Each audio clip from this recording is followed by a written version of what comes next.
Hello दोस्तों, आज जो हमारी ये सीरीज़ है ये है उत्तराखंड की टेस्ट सीरीज़ नंबर 32। लेकिन इस सीरीज़ को स्टार्ट करने से पहले बता दूं, जो लोग आज पहली बार चैनल पर आए हैं वो चैनल को सब्सक्राइब करना ना भूलिएगा। जैसे आप चैनल को सब्सक्राइब कर लेंगे, जीके स्टडी विद बबुआ जी हमारे चैनल का नाम है। सब्सक्राइब करने के बाद जैसे ही चैनल सब्सक्राइब्ड होगा उसके बाद घंटी का ऑप्शन इस तरीके से आपके सामने ओपन हो जाएगा। इस पर भी आपको एक बार क्लिक करना है, उसके बाद आपको हमारे वीडियो लगातार मिलते रहेंगे। तो टेस्ट सीरीज़ 32 शुरू करते हैं। पहला प्रश्न है, गुरना माता मंदिर का वास्तविक नाम क्या है? तो इसका जो सही जवाब है वो है पाषाण देवी मंदिर। पाषाण देवी मंदिर गुरना माता का वास्तविक नाम है।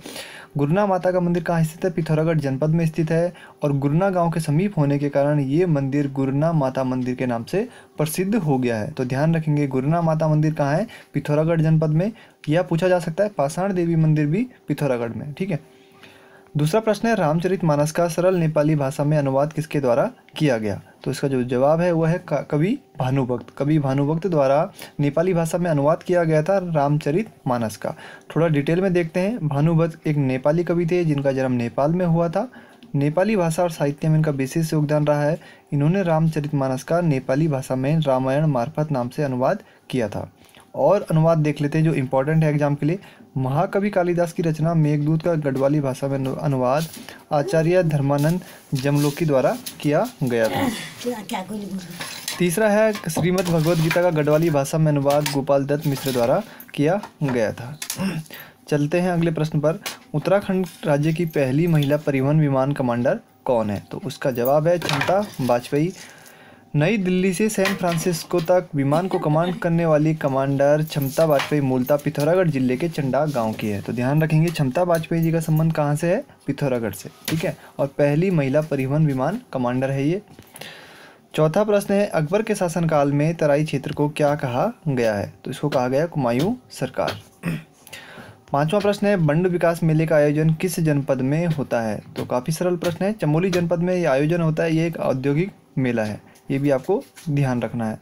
थोड़ा जल्दी जल्दी बोल रहा हूँ, थोड़ा घर में वो समय यहाँ पर नहीं होता है।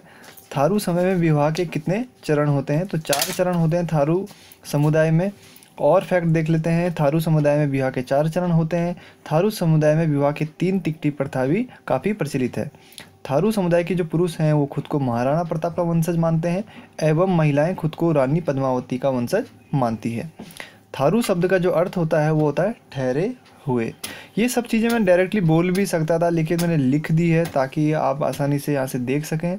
वैसे मैं मोस्टली क्या करता हूँ, जैसे थारू समुदाय में विवाह के कितने चरण होते हैं? 4 चरण मैंने उत्तर बता दिया। थोड़ा मैं थारू समुदाय के बारे में कई बार बता देता हूँ, पुराने वीडियो आप देखेंगे। लेकिन अब मैंने क्या किया है, डिटेल में लिखना भी शुरू किया। जो टेस्ट सीरीज़ है यहाँ पर मैं डिटेल ही में लिखता हूँ अधिकतर अब, ताकि सभी लोग नोट भी कर सकें। 7वां प्रश्न है, पेशावर कांड के बाद किसने संपूर्ण देश में गढ़वाल दिवस मनाने की घोषणा की थी? तो इसका जवाब है मोतीलाल नेहरू। मोतीलाल नेहरू ने पेशावर कांड के बाद संपूर्ण देश में गढ़वाल दिवस मनाने की घोषणा की और ये कांड हुआ था 23 अप्रैल 1930 को चंद्र सिंह गढ़वाली के नेतृत्व में। विशेष नोट ध्यान रखेंगे आप, चंद्र सिंह गढ़वाली जी का वास्तविक नाम चंद्र सिंह भंडारी था, ना कि चंद्र सिंह नेगी। तो चंद्र सिंह नेगी जहाँ पर दिया गया है वो गलत है, ध्यान रखेंगे आप। चंद्र सिंह भंडारी इसका सही जवाब है। 8वां प्रश्न है, कॉमन पिकॉक का वैज्ञानिक नाम? पॉपिलियो बियार। ठीक है, ध्यान रखेंगे, कॉमन पिकॉक का वैज्ञानिक नाम है पॉपिलियो बियार। और कॉमन पिकॉक को उत्तराखंड सरकार द्वारा 2016 में राज्य तितली घोषित किया गया था। मोर की तरह गर्दन होने के कारण इस तितली का नाम कॉमन पिकॉक पड़ा है। जीवन काल है इस तितली का 30 से 35 दिन का।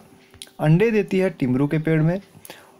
अगला फैक्ट है, उत्तराखंड राज्य तितली को प्रतीक चिन्ह बनाने वाला भारत का दूसरा राज्य है। इससे पहले 2015 में महाराष्ट्र सरकार द्वारा ब्लू मोरो नामक तितली को राज्य तितली का दर्जा दिया गया था। तो ध्यान रखेंगे, दूसरा राज्य है उत्तराखंड जिसने तितली को अपना प्रतीक चिन्ह बनाया है। 9वां प्रश्न है, गृहसेन ने गढ़वाली बोली को कितनी बोलियों में विभक्त किया था? कितनी? तो इसका जवाब है 8 बोलियों में। ठीक है, ध्यान रखेंगे, 8 बोलियों में। वर्तमान का जिम कार्बेट किसे कहा जाता है? तो लखपत सिंह रावत जी को कहा जाता है वर्तमान का जिम कार्बेट। जबकि मिनी कार्बेट किसको कहा जाता है? ठाकुर दत्त जोशी। ध्यान रखेंगे, दोनों अलग प्रश्न है। वर्तमान का जिम कार्बेट लखपत सिंह रावत और मिनी कार्बेट ठाकुर दत्त जोशी। 11वां प्रश्न है, उत्तराखंड में राहु का मंदिर कहाँ है? नहीं मम्मी आप जाओ, मैं बनाने दो मुझे वीडियो, आप जाओ यहाँ से, आप आ जाऊंगा मैं घाम पे। सॉरी दोस्तों, बीच में डिस्टर्ब हो गया था। 11वां प्रश्न है, उत्तराखंड में राहु का मंदिर कहाँ है? तो पैठाणी में है। 12वां प्रश्न है मंगलाचू ताल किस जनपद में स्थित है? तो यह है आपके उत्तरकाशी जनपद में। इस ताल की विशेषताएं जान लेते हैं। मंगलाचू ताल उत्तरकाशी का एक विशिष्ट ताल है। इस ताल का पानी नीले रंग का है। इस ताल की तलेटी में रेत बिछी हुई है और इसकी विशेषता यह है कि सीटी बजाने पर ताल की तली में जमी रेत से बुलबुले उठने लगते हैं। और उत्तरकाशी जनपद के मुखबा नामक स्थान से 7 किलोमीटर की पैदल यात्रा के बाद इस ताल के दर्शन होते हैं, जिसके कारण इस ताल के बारे में अभी तक ज़्यादा लोगों को जानकारी नहीं है। लेकिन कुछ समय पहले अमर उजाला ने इस ताल के बारे में बताया था, अच्छे से पूरी डिटेल में जानकारी दी थी। तो अमर उजाला न्यूज़पेपर को थैंक्स कहना चाहूँगा मैं, काफ़ी अच्छी जानकारी प्रोवाइड करवाई उन्होंने। उत्तराखंड के किस स्थान की तुलना दिल्ली से की जाती है? तो श्रीनगर इसका जवाब है। कारण यह है कि दिल्ली शहर की भांति श्रीनगर भी कई बार उजड़ा और कई बार बचा, जिसके कारण श्रीनगर की तुलना दिल्ली से की जाती है। 14वां प्रश्न है रामायण प्रदीप की रचना किसने करी? तो मेधाकर शर्मा ने। और मेधाकर शर्मा किसके दरबारी कवि थे? राजा प्रदीप शाह के। परमार वंश के वीडियो जरूर देखना आप। जो लोग आज पहली बार वीडियो देख रहे होंगे वो परमार वंश जरूर देखना। वहाँ पर प्रदीप शाह के बारे में और जितने भी राजा हैं सभी के बारे में डिटेल में बताया गया है। पंवार वंशीय राजा फतेह शाह को किस कवि ने हिंदुओं का रक्षक बताया है? तो रतन कवि ने राजा फतेह शाह को हिंदुओं का रक्षक बताया है।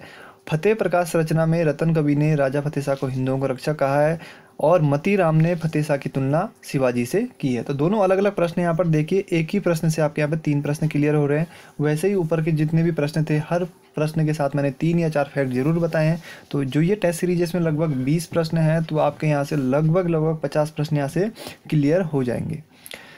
अब देखिए, हिमालय के वरदान नामक रचना किसकी है? मोहनलाल बाबुलकर की। 7 अक्टूबर 2018 को प्रसिद्ध लोक साहित्यकार और संपादक मोहनलाल बाबुलकर का 87 वर्ष की आयु में निधन हो गया है। कुछ समय की पहले की बात है, अक्टूबर माह की। और इनका जन्म हुआ था 1931 में देवप्रयाग के मुछीवाली गांव में। अब इनकी जो रचना है वो जरूर याद रखेंगे आप। गढ़वाली लोक साहित्य का विवेचनात्मक अध्ययन पहली कृति है। गढ़वाल की लोक धर्मी कला, जौनसारी बोली, साहित्य व कला, हिमालय में मत मतांतर, जमुना से गंगा, लोक नाट्य की पीठिका, गढ़वाली साहित्य की सर्वानुकर्मणिका, हिमालय के वरदान, सूरजमुखी की खेती, मिट्टी में सोना, अंधेरे से उजाला। ये तो आपको याद करनी होगी यार, बस हम आपको मैटर उपलब्ध करवा रहे हैं, खुद ही याद करनी होगी। एग्जाम में कुछ भी पूछा जा सकता है। 17वां प्रश्न है गढ़वाल के इतिहास में 51वीं घटना का संबंध परमार वंश के किस राजा से है? तो इसका जवाब है प्रद्युम्न शाह से। ठीक है।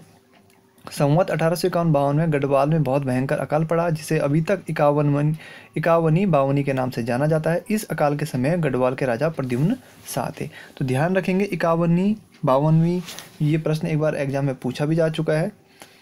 18वां प्रश्न है कौन सा महीना उत्तराखंड में भिटोली महीना के नाम से जाना जाता है? तो यह है चैत्र महीना। भिटोली परंपरा चैत्र माह में मनाई जाती है, इसलिए चैत्र माह को भिटोली माह के नाम से जाना जाता है। इस दिन सभी भाई अपनी विवाहित बहनों को भेंट देते हैं। भिटोली का जो शाब्दिक अर्थ होता है वो होता है मुलाकात ऑब्लिक भेंट करना। 19वां प्रश्न है झिलमिल गुफा किस जिले में है? तो ये तो काफ़ी सरल प्रश्न है, पौड़ी में। तो ध्यान रखेंगे झिलमिल गुफा पौड़ी में, झिलमिल ताल चंपावत में, जबकि झिलमिल संरक्षण आरक्षित हरिद्वार में। 20वां प्रश्न है उत्तरकाशी को कब तीव्र भूकंप का सामना करना पड़ा? तो 20 अक्टूबर 1991 को तीव्र भूकंप का सामना करना पड़ा। और उत्तरकाशी को सौम्य काशी और बड़ा हाट के नाम से भी जाना जाता है। एक बार एग्जाम में पूछा गया प्रश्न है कि सौम्य काशी के नाम से किसे जाना जाता है, कुछ इस टाइप से प्रश्न पूछा गया था ग्रुप सी में कनिष्ठ सहायक एग्जाम में। तो ध्यान रखेंगे सौम्य काशी के नाम से भी जाना जाता था उत्तरकाशी को। तो कैसी लगी आप लोगों को टेस्ट सीरीज जरूर कमेंट बॉक्स में बताएं। बड़ी जल्दी आज मैंने यहाँ पर ये 20 प्रश्न कंप्लीट किए हैं, क्योंकि बीच में डिस्टर्बेंस करने वाले बहुत हैं। कभी मम्मी, कभी दादी, कभी दादा, कोई ना कोई आता रहता है तो डिस्टर्ब हो जाता है। ठीक है, आप लोगों को भी दिक्कत होगी। खैर अभी मम्मी भी बीच में आई थी, एक बार बोल रही थी कि धूप में जाके वीडियो बनाओ। और वहाँ छत में तो काफ़ी लोग बैठे हुए हैं, जिसके कारण वहाँ पे वीडियो बनाना संभव नहीं था। तो चलिए चलते हैं, मैं तो चलता हूँ धूप सेकने। अब आप वीडियो देखिए आराम से। मिलते हैं जल्दी से आपको ऐसी ही नई वीडियो के साथ। धन्यवाद।